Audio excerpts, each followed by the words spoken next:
Good morning बच्चों। आज जो हमारा सवाल है 5.2 का 5 नंबर का सवाल है। इससे पहले हमने 4 सवाल कंप्लीट कर लिए थे। अब हमारा जो आज ये जो 5वां सवाल है वो हम करने जा रहे हैं। उसमें आपको सवाल में देखो क्या दिया गया है। किसी समांतर श्रेणी का तीसरा पद 16 और 7वां पद 5वें पद से 12 अधिक है तो समांतर श्रेणी ज्ञात कीजिए। तो इसमें यही पूछा है कि इसमें समांतर श्रेणी हमें निकालनी है। तो सबसे पहले इस प्रश्न में जो दिया गया है वो हम लिख देंगे। दिया है तीसरा पद 16, यानी इसका तीसरा पद कितना है 16। अब इसके साथ साथ माना समांतर श्रेणी का प्रथम पद ए तथा सारोंतर डी। तो अब देखो यहां से A3 को क्या लिखा जाएगा। A3 है, ये 16 दे रखा है, तो A3 को हम लिख सकते हैं क्या A + 2D। तो यहां से ये देखो A3 का मान 16 है, तो यहां लिख सकते हैं ये 16 हो जाएगा A + 2D। तो इसको दे दो नंबर 1। अब आगे प्रश्न में क्या दिया, प्रश्नानुसार लिख देंगे कि 7वां पद 5वें पद से 12 अधिक है। तो ये 7वें पद की बात कर रहा है, तो ये हो गया हमारा 7वां। अब क्या कह रहा, 7वां पद 5वें पद से 12 अधिक है, तो ये इधर मैंने थोड़ी सी दूरी पे लिख दिया 5वां पद। अब 7वां पद है वो 5वें पद से कितना ज्यादा है, यानी 12 ज्यादा बता रहा है। तो कहने का मतलब ऐसे देखें कि इसके पास 7वें पद के पास मान लो 13 रुपए हैं और 5वें पद के पास हैं 1 रुपया। तो ये जो 7वां पद है इसके पास 13 रुपए हैं और 5वें पद के पास 1 रुपया है। तो 5वें पद को क्या कर दिया जाए कि इसके बराबर हो जाए।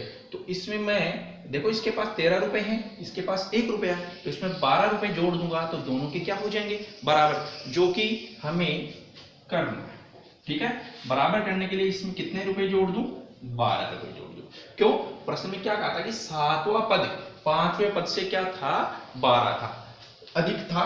तो यहां से 7वां पद ये है, 5वां पद ये है। अब देखो दोनों को मैंने बराबर कर दिया। इस प्रश्न में क्या था कि 7वां पद क्या था 5वें पद से 12 अधिक था, तो हमने इस 5वें पद में 12 और मिला दिए, तो दोनों पद क्या हो गए बराबर हो गए। तो अब A7 को देखो क्या लिख सकते हैं A + 6D बराबर A5 को लिख सकते हैं A + 4D और प्लस 12। अब देखो यहां से हम क्या करें कि ये जो मान है, ये मान इस पूरे का इधर पक्षांतरण कर लें, इस मान का सिर्फ इतने का। तो ये पक्षांतरण करेंगे तो देखो क्या हो जाएगा A + 6D, ये पहले से हैं, ये माइनस के होंगे क्योंकि निशान चेंज होंगे, A - 4D बराबर 12। तो देखो ये माइनस ये कैंसिल हो गया। अब 6D में से 4D गए तो कितने बच गए 2D, ये हो जाएंगे 12। अब देखो इस 2 का भाग इसमें 12 में देंगे तो 2 से कट सकता है, ये 6 बार कट गया, तो D की वैल्यू कितनी आ गई 6 आ गई, यानी D की वैल्यू हमने निकाल ली। अब D की वैल्यू निकाल ली तो हमें A की वैल्यू और चाहिए। तो मैंने आपको ये बताया जब ये सवाल हम करते हैं, इन सवालों को करने के लिए हमें सबसे पहले A और D दोनों मान निकालने होते हैं। तो हमारे पास D की वैल्यू आ गई है। अब हमें क्या करना है A की वैल्यू और निकालनी है। तो A की वैल्यू निकालने के लिए देखो हमारे पास समीकरण 1 है। समीकरण 1 में हम क्या करेंगे कि जो D = 6 आया है उसको हम क्या कर देंगे समीकरण 1 में रख देंगे। देखो कि D = 6 समीकरण 1 में रखने पर तो ये हो जाएगा 16। अब A + 2 गुणा, देखो D की जगह यहां रख रहे हैं इस वाले में, तो ये हो जाएगा 2। D की वैल्यू कितनी है 6, तो ये 16 A + 12, इसका पक्षांतर कर लेंगे 16 - 12, ये हो गया A। अब 16 में से 12 गया तो कितना आ गया A बराबर आ गया 4।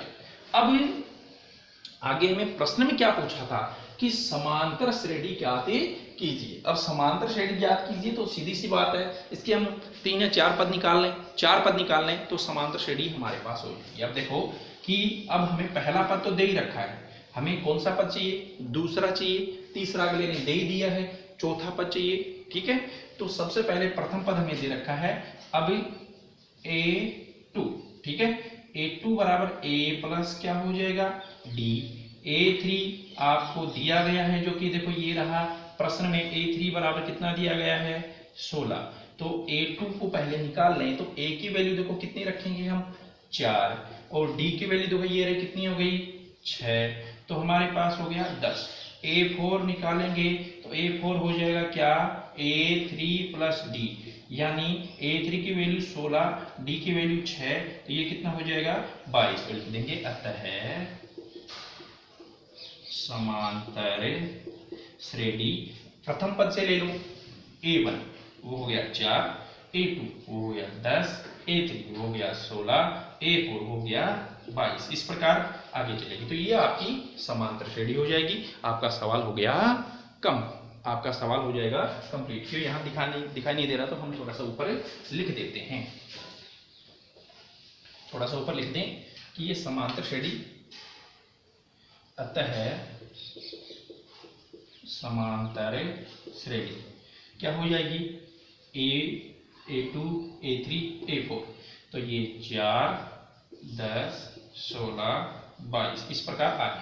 तो ये आपका सवाल हो गया कंप्लीट। ठीक है, तो इसके बाद हम अगला सवाल करने जा रहे हैं, जो कि हमारा सवाल है, ये सवाल हमारा 5 नंबर का सवाल था। इसके बाद हमारा सवाल है 6 नंबर का। तो छठा सवाल हम करने जा रहे हैं। छठा सवाल देखें ध्यान से,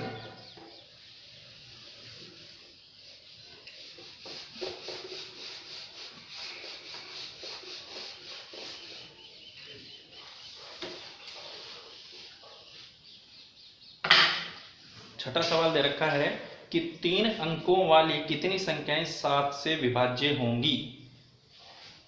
छठा सवाल है इसमें 3 अंकों वाली कितनी संख्याएं, 3 अंकों वाली कितनी संख्याएं,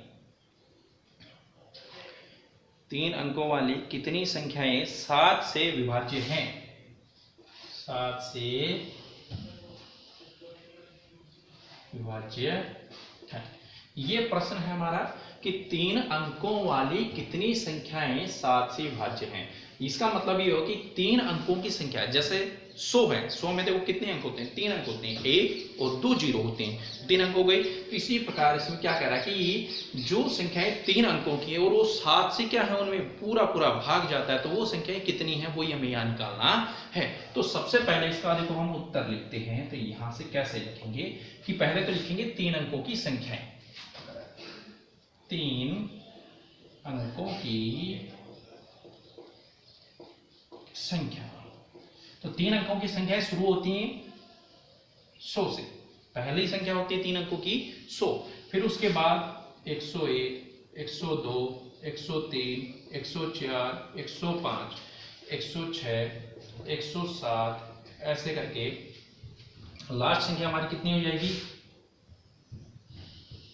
998, 999। ठीक है, इसी प्रकार और आगे इसके पीछे और भी संख्याएं इधर। तो सबसे पहले हमने 3 अंकों की संख्याएं लिखी हैं, जो क्या है 100, 101, 102, 103, 104, 105, 106, 107 ऐसे करके आगे हैं। तो ये 299 तक की संख्या। अब सबसे पहले देखो 3 अंकों की कैसे, 1 2 3 अंक ना इसमें, इसलिए इसको 3 अंकों की कहा गया है। अब ये पूछ रहा था कि 7 से विभाज्य संख्या है, तो देखो अब लिखेंगे 7 से विभाज्य संख्या। अब 7 से विभाज्य संख्या देखो 100 में क्या 7 का भाग जाता है, नहीं जाता। ठीक है, 101 में भी नहीं जाता, 102 में भी नहीं जाता, 103 में भी नहीं जाता, 104 में भी नहीं जाता, 105 में। वैसे कि हम इसमें सीधा सा 105 में 7 का भाग देने या भाग देके देख लें, एक तरीका तो ये है। और दूसरा तरीका देखो मैं आपको बताऊंगा, यहाँ पीछे बता दूंगा वो इस वाली संख्या में भी कौन सी होगी। तो सबसे पहली संख्या हमारी होगी कहां से 105। ठीक है, अब कितने से भाज्य पूछ रहा था 7 से, तो इसमें 7 जोड़ दो, अगली वाली संख्या आ जाएगी 112, फिर 7 जोड़ दो, इसमें जोड़ दो 7, तो ये हो जाएगी 119। ऐसे करके अब लास्ट वाली संख्या हम निकालना चाहिए। तो लास्ट वाली संख्या देखो हमारी कितनी है 999। अब 999 में 7 का भाग नहीं जाता है, ये जाता है। इसका पता करने के लिए हमें यानी पीछे की सबसे लास्ट की संख्या कौन सी होगी वो निकालने के लिए सबसे लास्ट वाली संख्या हम सेलेक्ट करते हैं। लास्ट वाली संख्या हमने सेलेक्ट की है, वो कितनी है 999। अब 999 देखो कितने से भाज्य पूछ रहा था वो 7 से, तो 7 का इसमें भाग दो एक बार, तो ये 7 एकम 7, कितने बच गए 2, 7 चौके 28, कितने बच गए 1, 7 9 तार दिया, 7 दूनी 14, कितना बच गया 5 बच गया, कितना बचा 5। अब देखो यहां से हमारे पास तो ये 5 शेषफल बचा वो इसमें घटा दो, 999 से 5 घटाऊंगा तो 994 आएगा। तो 994 होगा वो इसकी अंतिम संख्या होगी जो कितने से भाज्य होगी 7 से होगी। 994 के बाद 95, 96, 97, 98 और 99, 999 की बात कर रहा हूं। ये संख्याएं क्या होंगी 7 से भाज्य नहीं होंगी। तो ये जो 994 है वो कितने से होगी 7 से भाज्य होगी। तो इस प्रकार हमें ये जो 7 से भाज्य संख्याएं मिली, ये क्या बन गई एक समांतर श्रेणी बन गई। अब इस समांतर श्रेणी का प्रथम पद क्या हुआ, प्रथम पद a बराबर कितना हो गया 105। अब सार्वंतर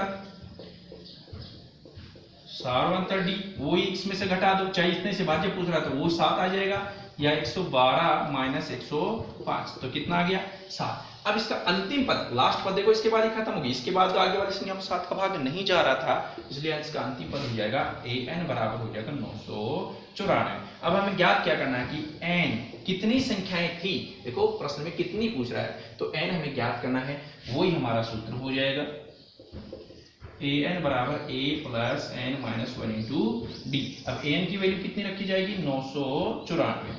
अब यहां से a की वैल्यू देखो ये कितनी 105। अब n की वैल्यू हमारे पास है नहीं, तो ये n माइनस 1, d की वैल्यू कितनी रखोगे 7 रख दो, ठीक है। अब ये 105 इधर जाके किसके बनेंगे माइनस के बन जाएंगे, तो 994 माइनस 105।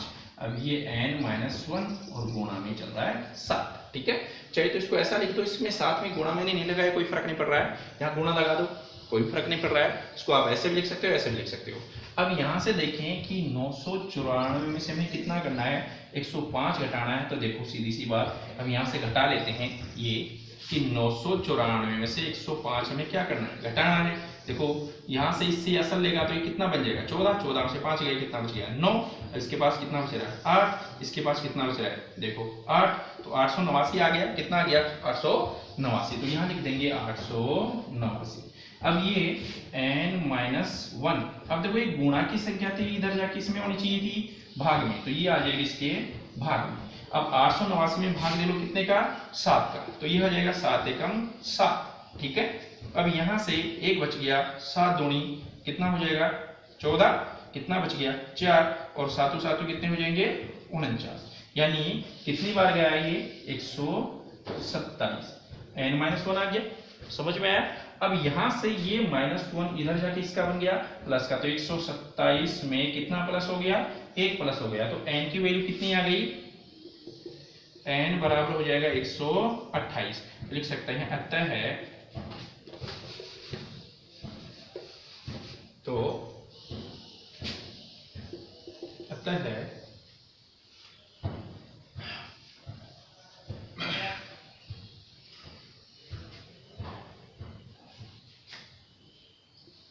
तीन अंकों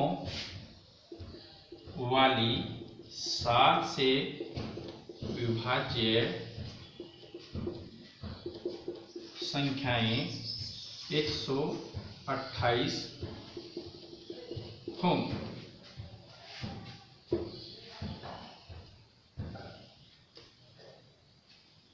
तो ये सवाल आपका कंप्लीट हो गया और आगे आपको करवाएंगे कल। धन्यवाद।